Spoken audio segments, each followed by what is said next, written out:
हरियाणा में नुक्कड़ नाटकों की शुरुआत आप कब से मानते हैं? क्या वो करोगे तुम? हाँ, वीडियो रिकॉर्ड कर लूँगा। मतलब मुश्किल है बातचीत का फॉर्मेट। नहीं, किसी भी तरह से आप जवाब दे सकते हैं, कोई ऐसी बात ही नहीं, बातचीत के ही फॉर्मेशन में रखिए आप इसे।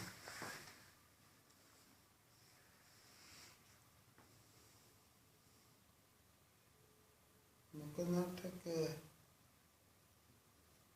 मैं यहाँ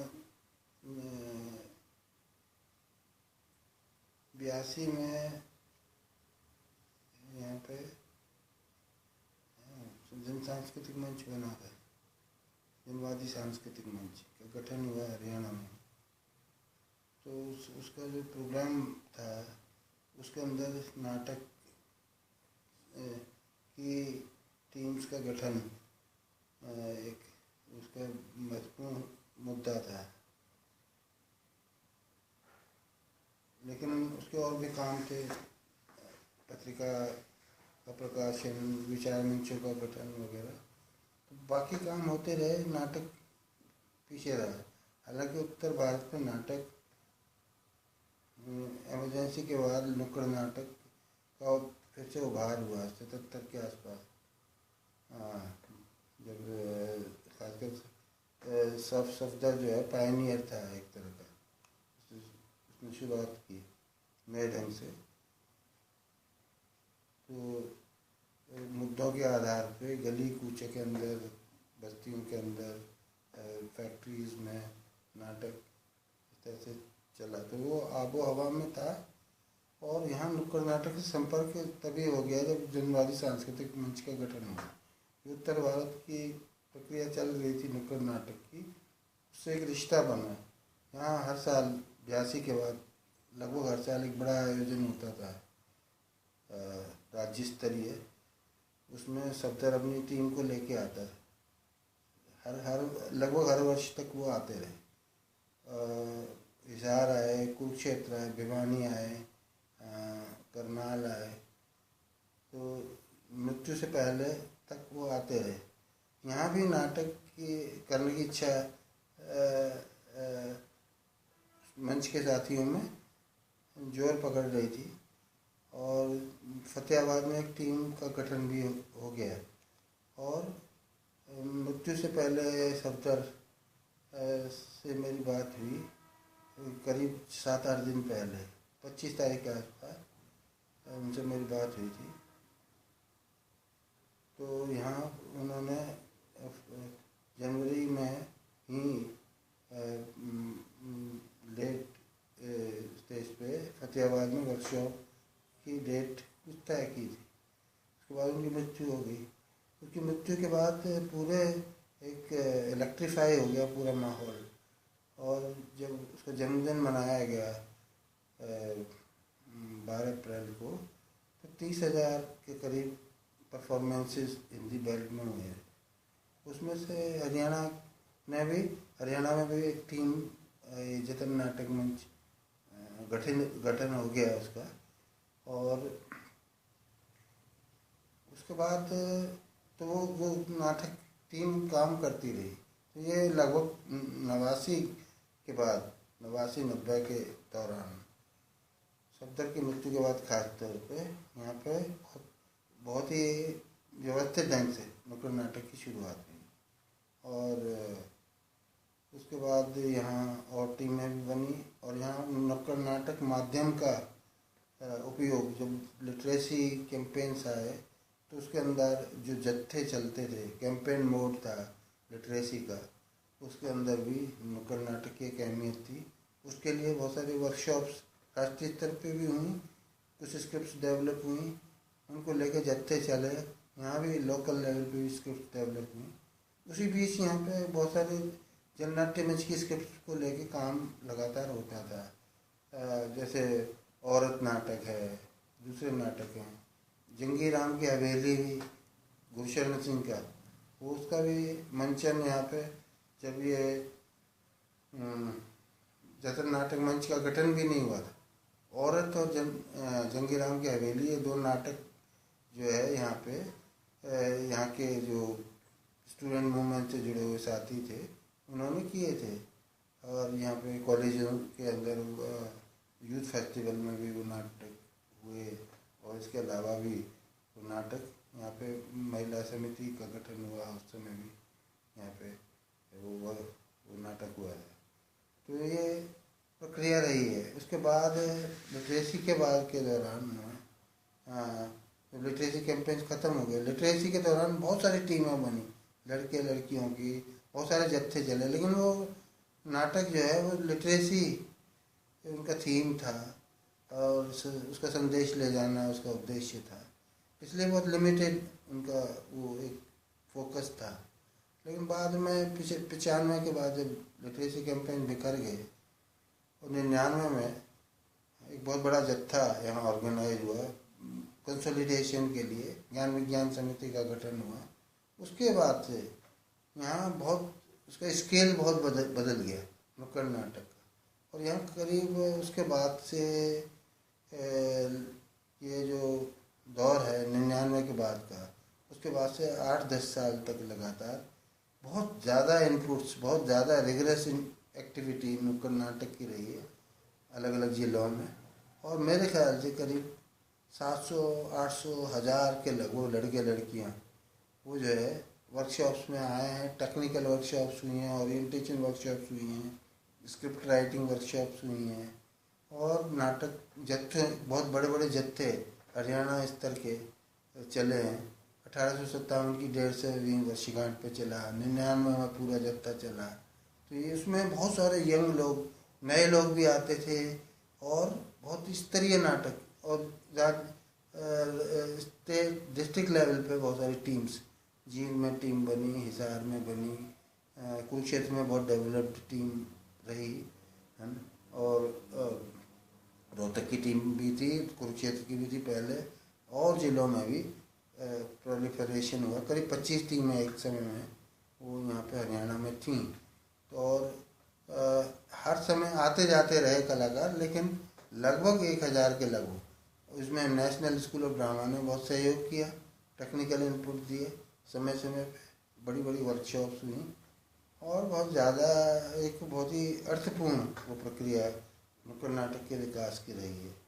और उसके बहुत नुक्कड़ नाटक के अलावा वो मंच नाटक तक भी पहुंचा, उसमें बहुत सारे प्रयोग भी हुए, बहुत सफल किस्म के, उसमें क्वालिटी भी पैदा हुई, उसमें बहुत अच्छे अच्छे एक्टर्स भी निकले, उसमें प्रोफेशनल ट्रेनिंग लेने के लिए भी यहाँ से बहुत सारे लोग गए। तो वो एक कैचमेंट एरिया नुक्कड़ नाटक एक मूवमेंट की तरह से, बहुत ज़्यादा मेले भी हुए, नुक्कड़ नाटक नाट्य समारोह जो है 2-3 बड़े नाट्य समारोह हुए। और यहाँ अभिक तनवीर और M.K. रैना और तमाम लोग, नेशनल स्कूल ऑफ ड्रामा के बड़े बड़े डायरेक्टर, 3 डायरेक्टर कम से कम, वो बहुत से लोग लिखते रहे उस पर, दूरदर्शन पे फिल्म बनी, उसे प्रचार भी मिला, बाहर एक इज्जत मिली उस नाटक को जो यहाँ खेले गए। तो और सिर्फ नुक्कड़ नाटक नहीं थे, ये मैं कहना चाहता हूँ, वो एक नए ढंग का एक प्रयोग भी था जो बाकी हिस्सों में नुक्कड़ नाटक डेवलप हुआ, उससे थोड़ा सा भिन्न एक रूप था उसका। और मंच नाटक और नुक्कड़ नाटक के बीच की चीज़ भी एक उसमें तैयार हुई, जैसे आप कह सकते हैं कम्युनिटेरियन थिएटर, वो गांव तक भी पहुंचता है। नुक्कड़ नाटक बेसिकली अर्बन वो रहा है ज़्यादा उसका फैलाव जो, तो लेकिन ये गांव और शहर में ट्रांसमाइग्रेट करता था ये नाटक एक तरह से।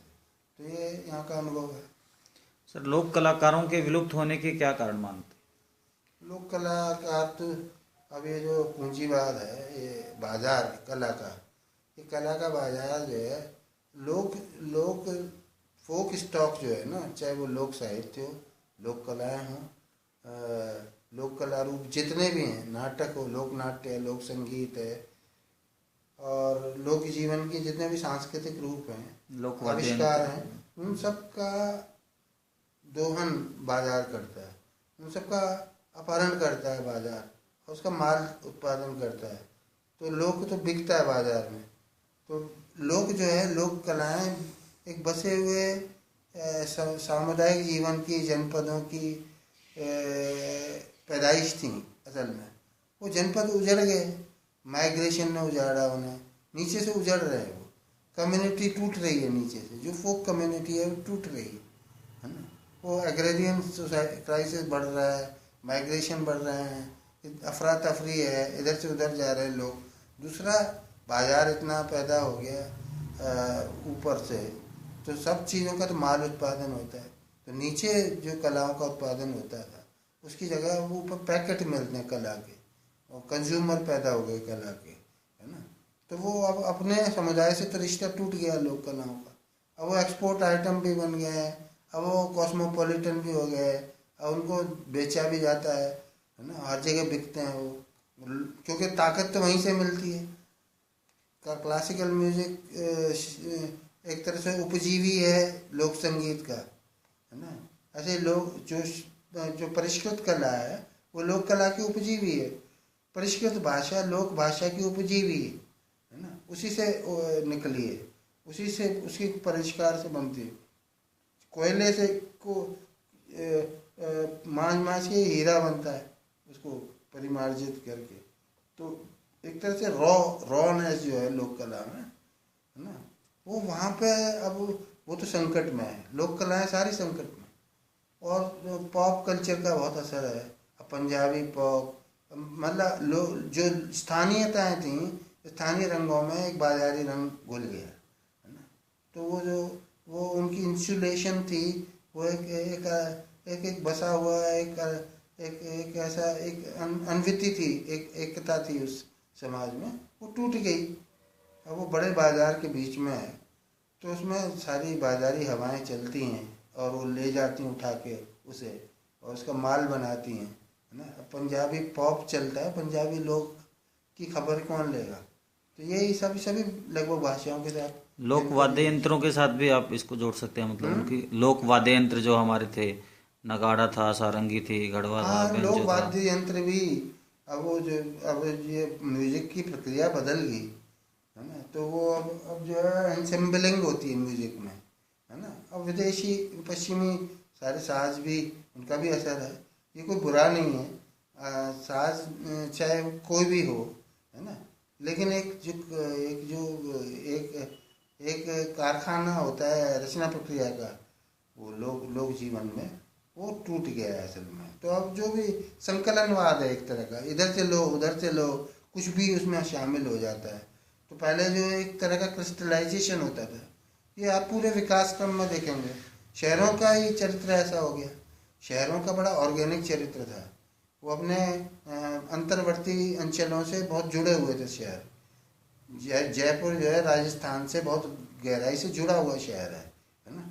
वो जयपुर को देख के राजस्थान की याद आती है, वो याद दिलाता है एक तरह से, उसका परिष्कार है वो, उसी का निचोड़ है एक तरह से। लेकिन आज का जो शहर बसेगा वो उसका कोई चरित्र नहीं होगा, वो कोई ऐसी अब किसी अंतर्वर्ती क्षेत्र से जुड़ा हुआ नहीं है ना। तो वो कॉस्मोपॉलिटन मोनोकल्चर जैसे कहते हैं ना, जो रिप्रेजेंटेटिव कल्चर नहीं है, जो एक औसत संस्कृति है, बाजारी संस्कृति, वो हर जगह आ रही है। तो एक कुल मिला के उसका कोई ऐसा विशिष्ट रूप नहीं है। तो ये वाद्य यंत्रों में भी है, सारा जो ऑर्केस्ट्रा है वो उसमें एक तरह का संग्रहवाद है, और वो इधर से उठाओ उधर से, भानुमति का कुनबा है वो, है ना। तो उसमें वो क्रिस्टलाइजेशन नहीं है कि भाई नगाड़ा ही होगा और यही होगा, है ना, गिने चुने वाद्य होंगे, सारंगी होगी, है ना। तो वो सब कुछ तो इम्प्रूव होता ही है, कुछ सुधार होता है स्वाभाविक ढंग से, लेकिन कुछ होता है कि भाई डिसमेंटल हो जाती है, विखंडित हो जाती है पूरी प्रक्रिया, और उसमें कोई भी चीज़ जाके अपनी जगह बना लेती है। तो ये वो वाला दौर चल रहा है। सर, लोक कलाओं या शैलियों को नुक्कड़ नाटकों से आप किस तरह से जुड़ा हुआ मानते हैं? देखिए, लोक कलाएं अलग है और नुक्कड़ नाटक अलग है ना। लेकिन फिर भी ये जनता का नाटक है, और लोक कलाएं भी जनता के बीच में ही रहती हैं, जनता के बीच में ही निवास करती हैं। ये एक सामान्य एक सतह है जिससे दोनों जुड़े हुए हैं, है ना। तो इसलिए लोगों से लेना देना, आम साधारण जीवन से, जो सामुदायिक जीवन है उससे लेना देना लोक नाट्य को भी है और नुक्कड़ नाटक को भी है ना। तो इसलिए समानता है, लेकिन लोक जिसे हम कहते हैं वो एक तरह का कलेक्टिव मेमोरी है, और जबकि नुक्कड़ नाटक एक परिवर्तन का औजार है, एक तरह का इंटरवेंशनिस्ट नाटक है। वो सिर्फ आस्वाद का नाटक नहीं है कि आप लोक रस का आस्वाद करो एक तरह से, वो उस तरह का आस्वाद मूलक या परंपरावादी नाटक नहीं है। वो उसमें प्रयोग लगातार होते रहते हैं, उसमें छील छाल, उसमें रद्दोबदल, उसमें ट्रांसफॉर्मेशन के दबाव बनते हैं। तो वो एक सचेत नाटक है, वो सिर्फ एक स्वाभाविक नाटक नहीं है सिर्फ कि भाई वो स्वाभाविक उस धरती पे अपने पनपा है। एक रिचुअल, लोक नाटक एक रिचुअल की तरह हो जाता है, एक तरह का कर्मकांड बन जाता है, वो एक अनुष्ठान है। कलाएं सारी अनुष्ठान का रूप ले लेती हैं। नुक्कड़ नाटक एक तरह का डेवलपिंग नाटक है, लगातार विकसित होता है। नुक्कड़ नाटक जो है इशू बेस्ड है ना, वो जनता के जीवन के एजेंडे से जुड़ा हुआ है, वो जनता के लोक विरासत से नहीं जुड़ा हुआ। सर आप नुक्कड़ नाटक को किस रूप में देखते हैं? नुक्कड़ नाटक एक तरह का वेपन है, एक तरह का इंस्ट्रूमेंट है, और वो नुक्कड़ नाटक की शुरुआती एक प्रोटेस्ट के थिएटर के रूप में हुई है दुनिया भर में, है ना। तो वो दुनिया भर में एक तरह का इंटरवेंशनिस्ट उसका रोल रहा है, और वो परिवर्तन की प्रक्रियाओं से जुड़ा रहा है, और वो एक तरह से एक सस्ता नाटक है लोगों के हाथ में, क्योंकि लोगों को एक वैकल्पिक किस्म का अस्त्र है। वो जो संस्कृति का आधिपत्य है, एक तरह का जो प्रभुत्व का ढांचा है, उसमें वो एक लोगों के हाथ में एक औजार की तरह से, वो खासकर जो परिवर्तन की इच्छा करते हैं लोग, वो बदलना चाहते हैं समाज को, वो एक तरह का चलने वाला औजार है, हाथ में आने वाला औजार है।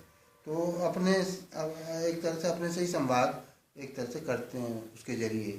तो वो एक तरह का एक इंस्ट्रूमेंट है, चेंज का उपकरण है लोक नाटक, और उसे इसी रूप में रहना चाहिए, इसी रूप में उसकी सार्थकता है। तो ये एक तरह से वो अगर ये रूप खो देगा तो वो कुछ और हो जाएगा। मसलन वो विज्ञापन भी हो सकता है लोक नाटक के जरिए, वो मतलब स्ट्रीट थिएटर के जरिए विज्ञापन करने का चलन बहुत बढ़ गया है पिछले दिनों। NGOs भी इस्तेमाल करते हैं, और बाजारी संस्थाएं भी करती हैं, कंपनियां भी करती हैं तो उसका इस्तेमाल। तो लेकिन वो उसका रूप नहीं है लोक नाटक का। जो ये जो नुक्कड़ नाटक है, इसका जो रूप निखर के सामने है दुनिया भर में क्रांतियों के जरिए, एक तरह का पीपुल्स थिएटर का एक रूप है वो, जिसमें जो खर्चीला नहीं है, जो मैनूवर किया जा सकता है, वो कहीं भी हो सकता है। उसके लिए स्टेज नहीं चाहिए, उसके लिए कॉस्ट्यूम नहीं चाहिए, उसके लिए बहुत ज़्यादा वो नहीं चाहिए, है ना। और जिसके लिए कोई वो किसी ऑडियंस को भी बनी बनाई बधुआ ऑडियंस को भी प्री सपोज नहीं करता। चलते फिरते लोग जो हैं उनको रोक के वो नाटक दिखाई देता है, देखा जाता है ना। तो एक तरह से अपने काम करते लोग वो वहाँ ठिठक जाते हैं। तो ये कुल मिला के एक बिल्कुल नई चीज़ है, जो एक नया किस्म का नाटक है। वो जनवादी या अभिजनवादी रंगकर्म में आप क्या अंतर मानते हैं? ऐसा देखिए, ये बड़े डिसेप्टिव शब्द हैं। जनवादी हम जिसे कहते हैं, जनवाद माने एक तरह का जो जनतांत्रिक मूल्यों का पक्षधर नाटक है, जो एक तरह से जो जनतंत्र विरोधी जो पूरी शक्तियां हैं उनका प्रतिकार करने वाला नाटक है, वो जनवादी नाटक है। जनवादी का मतलब है जो व्यापक जनता के हितों से निर्देशित नाटक है ना, जो 80-90% आबादी, किसान, मजदूर, मेहनतकश जनता के हितों से निर्देशित नाटक है, उसे हम जनवादी कहते हैं। तो ये जो पूरी कला और संस्कृति का जो पूरा ढांचा है, उसमें नीचे बिल्कुल किसान मजदूर से लेके अभिजात वर्ग तक शरीक होता है। और ये जो मिलके संस्कृति का निर्माण, संस्कृति कभी कोई एक वर्ग निर्मित नहीं करता, हालांकि वो किसी एक वर्ग के हितों से निर्देशित होती है। लेकिन जो जनवादी संघर्ष है, जनवाद का संघर्ष है, उसमें अभिजन भी शरीक होते हैं, उसमें साधारण लोग भी शरीक होते हैं, दोनों का मोर्चा बनता है। परिवर्तन की जो बड़ी प्रक्रिया होती हैं उसमें अभिजात वर्ग भी शरीक होता है जब जब एक संकट का समय होता है। वैसे अभिजात वर्ग जब जब जब वो नीचे के तबके संगठित नहीं होते तब वो अब दूसरे ढंग की कला और संस्कृति से जुड़ा होता है, लेकिन जब नीचे जागृत होती हैं चीज़ें तो वो वहाँ तक मार करती हैं। तो अभिजात वर्ग में प्रतिक्रियावादी प्रगतिशील दोनों तरह की धाराएं रहती हैं। ऐसे ही किसान और मजदूर में भी है ना, वो ऐसा नहीं है कि जनता के नाटक में सब कुछ जन पक्षधर है, जनता के नाटक में सब कुछ जनवादी है। यानी यहाँ पर बाजारी नाटक बहुत चलता है जनता के बीच में, है ना। तो जनता के बीच में शासक वर्गों का नाटक चलता है और जो अभिजात तबके हैं उनके बीच में जनता का नाटक भी चलता है ना। तो ये अब जो हबीब तनवीर का नाटक है वो अभिजात वर्ग देखता था, महानगरों में देखता था, तमाम जगह देखता था, पृथ्वी थिएटर से अभिजात वर्ग जुड़ा हुआ है। तो ऐसा कोई सीधे पाले बंदे नहीं है कि जनवादी एक तरफ है, अभिजनवादी एक तरफ है। जनवादी और जनद्रोही नाटक की तो पोलैरिटीज बनती हैं, है ना। अभिजात वर्ग से सीधी अभिजात वर्ग, ये अभिजात वर्गीय नाटक नहीं है जनवादी नाटक, है ना, अभिजात वर्गीय नाटक नहीं है। लेकिन जो अभिजात वर्ग की जो कलाएं हैं उनका भी जो जनपक्षीय अगर कोई रूप है, क्लासिकल म्यूजिक एक अभिजात वर्गीय उसकी धारा है ना। क्लासिकल म्यूजिक एक अभिजात वर्गीय कला है। बड़े बड़े पेंटर हैं वो अभिजात वर्गीय पेंटर है, लेकिन जनता के थीम्स पे लिखते हैं करते हैं, है ना। तो ऐसा नहीं है कि सारी अभिजनवादी कला जनद्रोही है, ऐसा नहीं है। नुक्कड़ नाटक का क्या भविष्य मानते हैं आप? ये नुक्कड़ नाटक का भविष्य तो नुक्कड़ ही बहुत संकट में है ना। अभी ये देखिए कि जो गली कूचे का जीवन है वो बहुत संकट में है। अफरा तफरी है, एक भगदड़ है का दृश्य है और बिल्कुल शहरीकरण बिल्कुल नरक जैसा रूप ले रहा है। लगातार हाईवेज हैं, ओवरब्रिज है, सब है, लेकिन उनके नीचे की जो जीवन है, अपना जो नरक है वो छोड़ते जा रहे हैं, है ना। वो बहुत मुश्किल होता जा रहा है, दूभर होता जा रहा है जीवन, है ना। तो एक तो बात यही है। दूसरी बात यह है कि जो जनसंघर्ष है वो एक मुश्किल दौर में इस समय हो तो रहे हैं, लेकिन वो उस तरह की लहर अभी उनकी जो बनती थी पहले, जो विजिबिलिटी थी, जो एक तरह का उनकी जो फीलिंग थी एक तरह से, वो आबो हवा में अब वो उतने संवेद्य नहीं है लोग उसके लिए। तो वो एक तरह का बिखराव का दृश्य है। हालांकि बहुत बड़े बड़े संघर्ष हो रहे हैं, बहुत बड़े हमले भी हो रहे हैं लोगों के जीविका पे, जीवन दशाओं पे, और बहुत प्रतिरोध की वातावरण भी है। तो मुझे तो बहुत ही संभावनाशील लगता है इनका भविष्य जो है वो ऐसा नहीं है। हालांकि एक्चुअल इस समय वो एक तरह से बिखराव की स्थिति में नुक्कड़ नाटक या एक कम उसका असर दिखाई देता है, लेकिन आने वाले दिनों में ऐसा ही रहेगा, ऐसा नहीं है।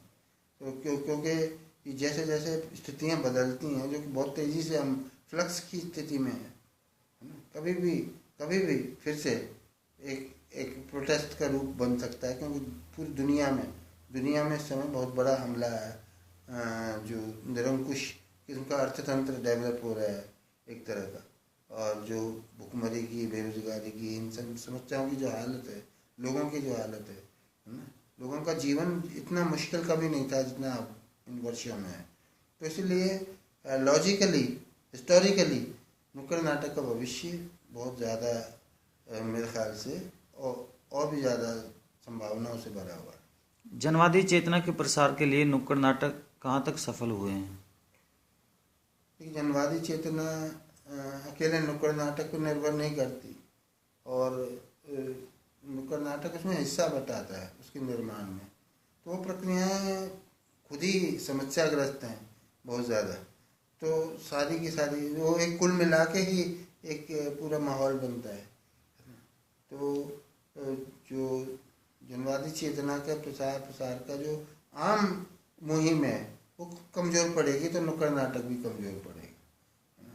तो ये तो एक अलग विषय है कि वो क्यों कमज़ोर हुई है।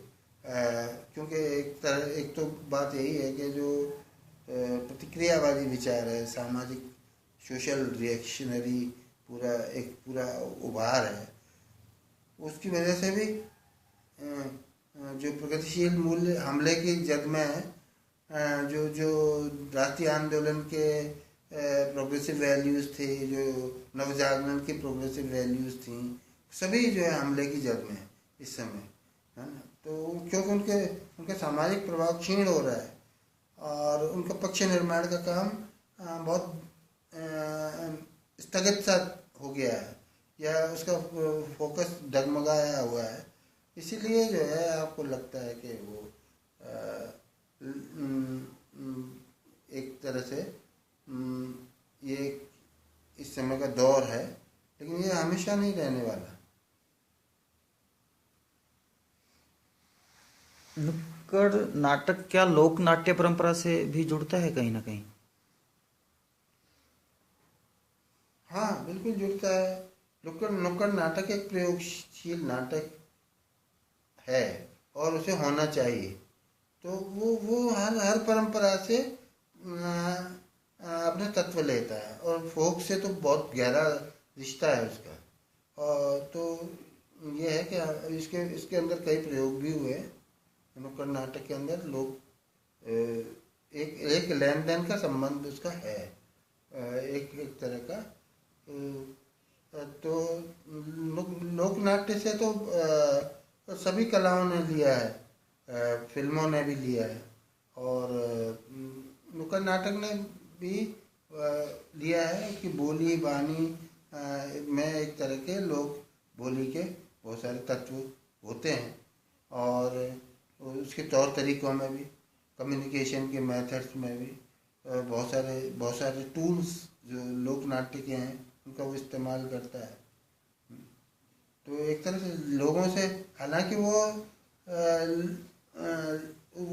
एक तरह से उसमें जो कल्पना है लोगों की वही नहीं है जो लोक नाट्य में है, ठीक वही कल्पना नहीं है। तो इतना वेरिएशन भी है उसमें, इतना प्रयोगधर्मिता भी है, लेकिन वो उसका बहुत गहरा संबंध है, और बहुत सारे तत्व उसके उनमें एक तरह से एसिमुलेट किए हैं उन्होंने लोक नाट्य के। हरियाणा में भी हमने देखा बहुत सारे इस तरह के प्रयोग हुए। तो नुक्कड़ नाटक की शुरुआत से पहले नाटक मंडली उसके प्रचार का क्या तरीका अपनाती है, नाटक के प्रचार का? आमतौर पर तो ये रहा है कि भाई वो मुनादी करते हैं, वो उन्हें वो किसी संघर्ष में या संगठन के जरिए जब वो जाते हैं तो वहाँ वो संगठन भी प्रचार करता है उसका, और उसके वो कुछ देर पहले वहाँ पहुँच के भी प्रचार करते हैं उसका। तो कोई ऐसा एडवर्टीजमेंट तो उसका होता नहीं बाजारी ढंग का, जैसे अखबारों में एडवर्टीजमेंट नहीं दिया जाता, तमाम तरह से पर्चों को डाल के नहीं किया जाता, लेकिन वो डुगडुगी बजा के मुनादी करके तरह तरह से वो लोगों को इकट्ठा करते हैं। और लोग तो चलते फिरते हैं ही सड़कों पे, दूसरे वो ऐसे ठिकाने चुनते हैं जहाँ जिनको वो संबोधित हैं उनसे वो रूबरू हो सकें। तो बहुत सारे फैक्ट्री के गेट्स पे, तमाम बस्तियों में, मजदूर बस्तियों में वो जाते हैं, और जगह जाते हैं, तो स्टेशनों पे, तमाम जगह। तो एक तरह से कोई उन्हें अलग से प्रचार की ज़रूरत नहीं होती, वो खुद एक तरह से चलता फिरता प्रचार यंत्र भी है नुक्कड़ नाटक। नाटकों से पहले रिहर्सल एक जरूरी प्रक्रिया मानी गई है, लेकिन कुछ लोगों का कहना है कि नुक्कड़ नाटक तो रिहर्सल के बिना भी किए जा सकते हैं, या उसकी जरूरत ही नहीं है। बड़ी गलत फहमी है। नुक्कड़ नाटक रिहर्सल के बिना कुछ भी नहीं किया जाता, और हर एक चीज़ में साधना की ज़रूरत है। और ये जो सफदर कहा करता था कि नुक्कड़ नुक्कड़ नाटक गरीबों का नाटक जरूर है, लेकिन गरीब नाटक नहीं है ना। उसमें साधना की कमी नहीं होनी चाहिए। ये समझना कि बहुत आसानी से कर दिया जाएगा, उसे किसी भी तरह कर दिया जाए चल जाएगा, ये बहुत ही बड़ी गलतफहमी और ये बहुत बड़ी गैर ईमानदारी भी है नुक्कड़ नाटक माध्यम के लिए। तो मेहनत से किया जाना चाहिए और वो अगर अंडर रिहर्स होगा तो कम असर छोड़ेगा। तो उसे तैयारी के साथ किया जाना चाहिए। उसे लिखने में, उसे तैयार करने में तमाम तरह की महारत चाहिए। दूसरी बात यह है कि सरल दिखने वाली कला इतनी उसमें इनपुट्स की कमी नहीं होती, वो बड़ी साधना की मांग करती है। कहते हैं ना सीधी लकीर खींचना बड़ा टेढ़ा काम है। तो ये जो है एक इसके लिए कम कला की जरूरत नहीं। नुक्कड़ नाटक को आप प्रचार मानते हैं, कला मानते हैं, रोजी रोटी का जरिया है या फिर कुछ और? ये रोजी रोटी का जरिया तो बिल्कुल नहीं है। और इसमें क्योंकि ये कमाने मुनाफा कमाने वाला या अर्थोपार्जन का उपक्रम नहीं है। मुश्किल से इसका खर्चा चंदे से वहीं झोली फैला के लोग इकट्ठा करते रहें लगातार, और ये हैंड टू माउथ रहता है हमेशा। इसमें कोई ऐसे पैसे जमा नहीं होते कि लोगों की जीविका भी चल जाए, और ना कोई ऐसी कंपनी है वो पारसी थिएटर जैसी वो मुनाफा कमाएगी, है ना। तो ये ना पैसा कमाने का जरिया है, ना जीविका चलाने का जरिया है। इसमें बेरोजगार नौजवान अपना पढ़ाई वढ़ाई से समय निकाल के तमाम तरह से या रोजगार शुदा लोग अपनी नौकरी से समय निकाल के इसे करते हैं। तो ये दूसरी बात यह है कि ये जो है और क्या पूछा आपने? मैंने पूछा जी कि ये प्रचार मानते हैं कला या फिर रोजी रोटी का जरिया या कुछ प्रचार? देखिए प्रचार तो हर कला है, हर कला प्रचार है। कला अंततः प्रचार करती ही है कुछ मूल्यों का, कुछ जीवन मूल्यों की प्रतिष्ठा करती है, कुछ जीवन मूल्यों के खिलाफ हमें करती है, कुछ के हक में हमें करती है। कुछ सोचने समझने महसूस करने देखने के तौर तरीके विकसित करती है, कुछ को तोड़ती है ना। हर कला करती है ये काम। तो इस नाते तो हर कला प्रचार भी है ना। लेकिन हर प्रचार कला नहीं है, जैसा कहा जाता है हर प्रचार कला नहीं। तो नुक्कड़ नाटक, अच्छे नुक्कड़ नाटक में ऊंचे दर्जे की कला भी होती है। ये वो हीन कोटि की कला नहीं है, क्योंकि उसे गरीब लोगों के बीच में वो नाटक रहता है। इसीलिए जैसे गरीब आदमी की इज्जत हमारे यहाँ कम है, मध्यवर्गीय लोग उसे गिरा के देखते हैं, ऐसे ही नुक्कड़ नाटक को भी कई लोग नाक बहुत चढ़ा के देखते हैं, सोचते हैं कि प्रचार है, ये तो नारेबाजी है। ऐसा नहीं है। और मैं समझता हूँ कि संदेश जरूर है उसमें, स्वोद्देश्य जरूर है वो नाटक, लेकिन उसमें और अगर हो भी सकता है कि वो कोरा प्रचार हो, है ना, तो होगा तो उसका असर उसी मात्रा में कम होगा। प्रचार जो है विशुद्ध प्रचार अगर है, उसमें रचनात्मक कल्पना नहीं है कोई, और अगर उसमें प्रयोग धर्मिता नहीं है, और अगर वो मानव संज्ञान को रूपांतरित करने में वो प्रचार की तरह ही काम करता है, तो वो एक उसका उसी तरह का असर होगा। तो हर तरह का नुक्कड़ नाटक, खराब नुक्कड़ नाटक भी होते हैं, अच्छे भी होते हैं। तो अच्छे नाटकों में कलात्मकता भी होती है। सर, नुक्कड़ नाटक जो संदेश जनता तक लेकर जाते हैं, क्या वो वहाँ तक पहुँच पाता है उन तक? नहीं, वो अगर ये उनकी सामर्थ्य पर निर्भर करता है कि वो किस दर्जे के नुक्कड़ नाटक है। अगर वो कारगर हैं, अगर वो सार्थक हैं, तो वो अपना संदेश भी लेके जाएंगे, और वो संदेश जो है गहराई तक जाता है। बहुत सारे नुक्कड़ नाटक हमारी स्मृति में बहुत वर्षों तक रहते हैं, बहुत जल्दी साफ हो जाते हैं। तो हर तरह के नुक्कड़ नाटक हैं, तो कामयाब होते भी हैं और बहुत ज़्यादा कामयाब हुए हैं, है ना। लेकिन वो अकेले वो ये नहीं है कि उन्हीं पे जिम्मा है। ये जो संदेश है, ये असल में ये संदेश क्या है? ये कोई ऐसा नहीं है कि एक आदमी बदल जाता है उसको देख के। एक बदली हुई जगह कुछ देर के लिए खड़ा होकर देखता है ना। एक उसकी चेतना में एक दृश्य पैदा होता है, देखने की तमीज पैदा होती है ना। और वो अगर दूसरी चीज़ें मिटाती हैं उसे, तो मिटा भी देती हैं। उस जगह। तो इसलिए जो है नुक्कड़ नाटक जो है वो पूरा एक अगर आंदोलन बनता है वो, तो एक फिजा भी बनती है उससे। जैसे कि इप्टा के ज़माने में इंडियन पीपुल्स थिएटर एसोसिएशन गली गली उसकी यूनिट थी और लगातार वो नाटक 365 दिन नाटक करते थे, है ना। तो उससे उससे एक आंदोलन बन गया, उससे एक बहुत ज़्यादा जनचेतना रूपांतरित हुई, तो संदेश बहुत ज़्यादा देर तक रहे, बहुत देर तक उसका असर रहा। तो ये कितना दीर्घजीवी होगा वो संदेश, ये बहुत सारी और चीज़ों पर निर्भर करता है। सर, आज तक जो नुक्कड़ नाटक लिखे गए उसका एक खास उद्देश्य था चेतना जागृत करना, लोगों को नई व्यवस्था के लिए संगठित करना। क्या आज उस तरह का कोई विजन हमारे सामने है आज की स्थिति में? ये ऐसा नहीं है कि नहीं है, और वो असल में अब प्रचार में नहीं है वो बहुत ज़्यादा। अब टेलीविज़न पे वो नहीं दिखाई देता, वो जो है ऐसा नहीं है बिल्कुल, वो विज़न ही गायब हो गया। वो विज़न असल में दबा हुआ है, उस पर हमले बहुत ज़्यादा है, उस पर प्रचारात्मक वो पूरा पूरा तंत्र है, हैवी इंडस्ट्री है जिसके लिए ये कोई मसला ही नहीं है, जनता के मसले ही नहीं है। तो जनता का नाटक भी कोई चीज़ नहीं है, उसको वो गिरा के ही देखेंगे, है ना। और एक बाजारी कला का डंका बज रहा है इस समय, और पूरा पूरा मशीन लगी हुई है, उसकी हैवी इंडस्ट्री लगी हुई है। तो इसलिए वो आवाज़ खोई हुई दिखाई देती है कई बार एक दुनिया में। लेकिन धीरे धीरे देखेंगे आप कि जैसे जैसे प्रोटेस्ट, जैसे जैसे प्रतिरोध की धारा नीचे से उभरती है, वहाँ वो अपनी जगह बनाता है। नुक्कड़ नाटकों में इम्प्रोवाइजेशन की स्थिति को क्या आप लाभदायक मानते हैं? हाँ, इम्प्रोवाइजेशन भी होते हैं उसमें, और रिहर्सल से भी इवॉल्व होते नाटक, हर तरह की गुंजाइश उन प्रयोगों की।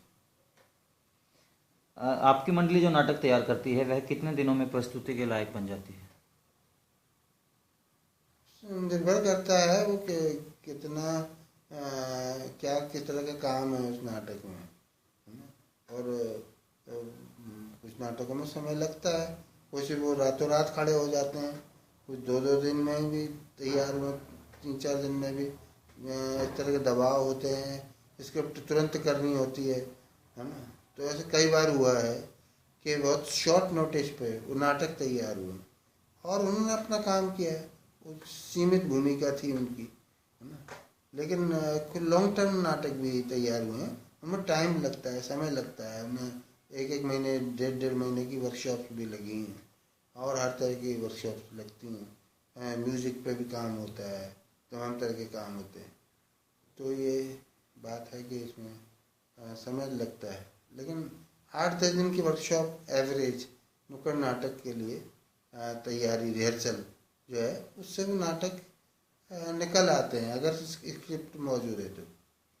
सर, क्या कारण है कि नुक्कड़ नाटकों ने जो लोकप्रियता शुरू में पाई आज कहीं ना कहीं उसके पास उसका अभाव है?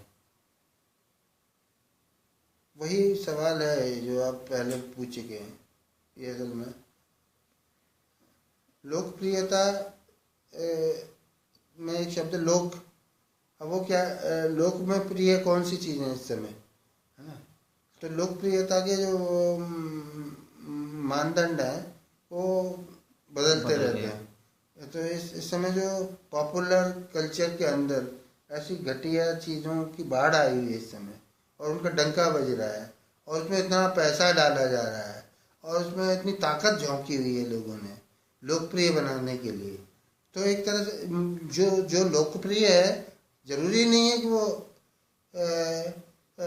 उसमें वो जो है लोग वही चाहते हैं। ये असल में तो वो अपने संसाधनों की वजह से, प्रचार के साधनों की वजह से, और बहुत सारी चीज़ें अपनी जगह बना लेती हैं, है ना। अब जैसे पेप्सी कोला और कोका कोला दुनिया भर में पिए जाते हैं, दुनिया भर के पेय हैं, यूनिवर्सल, है ना। और लगता है कि यही एक पेय है, और छोटे छोटे पेय को खदेड़ देते हैं। लेकिन जो हिंदुस्तानी पेय थे वो कोई कम दर्जे के नहीं थे, वो चाहे बेल का शरबत हो, फालसे का शरबत हो, या नारियल पानी, नींबू पानी, है ना। वो कोई इन्फीरियर चीज़ें नहीं है, है ना, लेकिन उनको उतना पैसा उनके एडवर्टीजमेंट में नहीं डाला जाता। वो इतना ज़्यादा वायलेंट एग्रेसिव प्रचार तंत्र लेके नहीं चलते अपने साथ, है ना। तो ये लोकप्रियता के साथ भी होता है। पैरेलल सिनेमा वो कम लोकप्रिय सिनेमा नहीं था, बम्बईया सिनेमा घटिया दर्जे के सिनेमा से कम लोकप्रिय नहीं था, लेकिन उसके डिस्ट्रीब्यूटर कम मिलते थे, उसे तुरंत मुनाफा कमाने की मशीन नहीं लगी हुई थी उसमें, लेकिन उसे लोग पसंद करते थे, उससे बड़ा देर तक रिश्ता बनता था। अब बहुत सारा जो चीप साहित्य है वो बहुत जल्दी बिक जाता है, बहुत लोकप्रिय हो जाता है। क्लासिक्स बहुत कम बिकते हैं। इसका ये मतलब नहीं है कि क्लासिक्स बार बार पढ़े जाते हैं, और जो लुगदी साहित्य है वो खूब बिकता है, बेस्ट सेलर बनता है, और वो कूड़े में चला जाता है, फिर उसके बाद कोई उसे नहीं पूछता, तो उसकी उम्र भी कम होती है। तो ये बात ये है कि लोकप्रिय शब्द जो है उसको पूरे कॉन्टेक्स्ट में देखा जाना चाहिए। सर, नुक्कड़ नाटक लेखन की अगर हम बात करें तो उसे आप सामूहिक मानते हैं या व्यक्तिगत? देखिए, वो एक उसकी स्क्रिप्ट लोगों ने भी लिखी हैं, व्यक्तियों ने भी, और वो ग्रुप्स ने भी तैयार किए हैं, और वो वर्कशॉप्स के जरिए भी निकली हैं स्क्रिप्ट्स जो हैं, वो तरह तरह की उसमें विधियाँ रही हैं स्क्रिप्ट्स की। तो इसमें कोई ऐसा जड़ विधि नहीं है उसकी नुक्कड़ नाटक की प्रस्तुति की। जैसे मसलन यहाँ दलित एक वर्कशॉप में दलित कार्यकर्ताओं की कई कुछ नाटकों की थीम्स निकल गया है ना। एक दलित सरपंच पे नाटक तैयार हुआ, वे आ रही हैं, है ना, उसके चुनाव, या एक बधुआ मजदूर पे नाटक तैयार हुआ, वो खुद मौजूद था वहाँ पे, उसने अपनी कहानी सुनाई, हालांकि वो ज्यों की त्यों नहीं की गई, तो उसमें तमाम तरह के अनुभव जो सुनाए गए उन्हीं के बीच में से स्क्रिप्ट निकली, है ना। तो ऐसा नहीं है कि कोई एक आदमी ही लिखेगा स्क्रिप्ट एक आदमी भी लिखता है, ग्रुप्स भी लिखते हैं, है ना, और वो कुल मिला के भी बनाते हैं, और कुछ उसका एक अच्छा आधार बन जाता है, फिर इम्प्रोवाइजेशन के जरिए उसे ग्रुप जो है निकालता है कई बार। तो ये भी एक तरह से स्क्रिप्ट निकालने के तरीके रहे हैं। तो नुक्कड़ नाटक एक तरह से उसमें ऐसी अंध ममता नहीं होती कि ये मेरा प्रोडक्ट है ना, तो एक जनतांत्रिक एक प्रक्रिया उसके साथ लगी हुई है। सर, नुक्कड़ नाटक को आलोचनात्मक रूप से देखते हुए उसकी कौन सी कमियां आपके सामने उजागर होती हैं या कोई सीमाएं उसकी? नुक्कड़ नाटक अगर गंभीरता से किया जाए, अगर उसे वो एक चीप थिएटर मान के किया जाए, अगर उसे आसान बनाया जाए, अगर उसमें लोकप्रियता के नुस्खे डाले जाएं, अगर उसमें जो है वो एक पॉपुलिज्म का शिकार हो, अंध लोकवाद का शिकार हो, या उसमें चुटकुले डाल दिए जाएं, या उसमें घटिया किस्म के, है ना, उसे हिट करने के लिए, तालियां बजवाने के लिए, तो ऐसे सामग्री डाल दी जाए, तो ये ट्रेंड बहुत जल्दी नुक्कड़ नाटक में आ जाता है। तो ऐसे कभी कभी आते हैं ये ट्रेंड जो है, तो ये एक तरह की कमियां हैं नुक्कड़ नाटक में। सबसे बड़ी कमी ये आती है जो बार बार आती है, एक तो जड़ता की कमी आती, जड़ता वाली सीमा आती है, एक तरह मैनरिज्म डेवलप हो जाता है उसका, और मैनरिज्म जड़ मैनरिज्म, तो जड़वाद जो है अगर हावी हो जाता है, रेटोरिक हावी हो जाता है, नारेबाजी हावी हो जाती है, तो नुक्कड़ नाटक एक इन्फीरियर कला बन जाता है। नुक्कड़ नाटक करना बहुत आसान भी हो सकता है, बहुत मुश्किल भी हो सकता है। उसमें इनपुट डाले जाने चाहिए, उसमें रचनात्मक कल्पना को यानी एक जिम्मेदारी के साथ, सूझबूझ के साथ, और ज़्यादा एक तरह से श्रम पूर्वक उसे तैयार किया जाना चाहिए।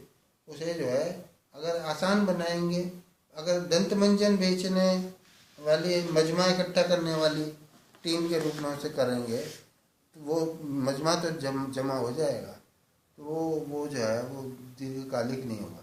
तो ये जो पॉपुलिज्म है और ये जो एक तरह से लोगों की जो बीमारियां हैं वो नुक्कड़ नाटक में जल्दी से घर कर जाती, तो वो लोगों के बीच में ही रहता है ना। तो एक तरह से मैनरिज्म है, टोटकेबाजी है, एक रिचुअल है, स्टीरियोटाइप्स हैं, है ना, एक यानी रचनात्मक कल्पना अगर खुलती नहीं तो आप बिल्कुल जड़ और शोषण पे आप नाटक कर रहे हैं, शोषक की बड़ी स्टीरियोटाइप्ड समझ है आपकी, बनी बनाई जड़ समझ सांचों में सोचना, इससे जो है आज़ाद होना चाहिए नुक्कड़ नाटक। नुक्कड़ नाटक करने वालों को पढ़ना लिखना चाहिए और ज़्यादा अपने कला को परिमार्जित करना चाहिए, अपने इंस्ट्रूमेंट पे ज़्यादा गौर करना चाहिए, अपने को ज़्यादा आत्मालोचनात्मक ढंग से देखना चाहिए, आत्मशिक्षा करनी चाहिए, है ना, और लगातार छील छाल करनी चाहिए अपनी। तो वो उनका काम ज़्यादा जिम्मेदारी का काम है और उन्हें बहुत ज़्यादा प्रयोगशील होना चाहिए। उन्हें जो है ऐसे रुकना नहीं चाहिए, अपने को दोहराना नहीं चाहिए ज़्यादा। उन्हें नए से नए बहुत ज़्यादा पोटेंशियल है नुक्कड़ नाटक में, क्योंकि उसका जैसा पोटेंशियल किसी कला में नहीं है। सफदर ने किस चीज़ को कोट करते हुए कहा है कि जब हम देखते हैं कि नुक्कड़ नाटक किन किन भूदस्यों के बीच में किया जाता है, किन किन कैसे कैसे लेआउट्स हैं, कैसे कैसे जगह हैं। हमने जैसे ऐसी जगहों पे नाटक किए हैं, यानी हज़ारों तरह की स्टेज बनती हैं, उसमें हज़ारों तरह के एंगल बनते हैं, ऑडियंस बैठी होती है, वो आपने देखा होगा कि कितनी तरह की स्टेज बनते हैं उसमें, खुले में वो नाटक होता है ना। कभी बैलगाड़ियों पे खड़ा होके हो रहा है, कभी जो है वो चौपाल पे हो रहा है, कभी कहीं हो रहा है, कभी कहीं कोई बिल्डिंग है, कहीं कोई नाला है, कहीं कोई वो है, बाहर चलता फिरता बाजार है, आसमान किस तरह का है, क्या टाइम, कुछ भी, वो बंद कमरे का नाटक तो है ना। तो उसमें इतनी ज़्यादा पोटेंशियल है, इतनी ज़्यादा पोटेंशियल, वो इतने तरह के और दूसरे लोगों के मसले इतने ज़्यादा खुले हुए, ओपन एंडेड, तो वो अगर उसके समस्या जो संभावना है नुक्कड़ नाटक के अंदर एक विधा के रूप में, उनका पूरा एक्सप्लोरेशन हुआ नहीं है अभी तक, बहुत बहुत मिनिमम पे चलता रहा है लगातार। तो उसे इससे आगे पार जाना चाहिए, उसे ज़्यादा नए विषय वस्तु की ओर, नए ग्रुपों की ओर, नए कम्युनिकेशन के मेथड्स की ओर और नए प्रयोग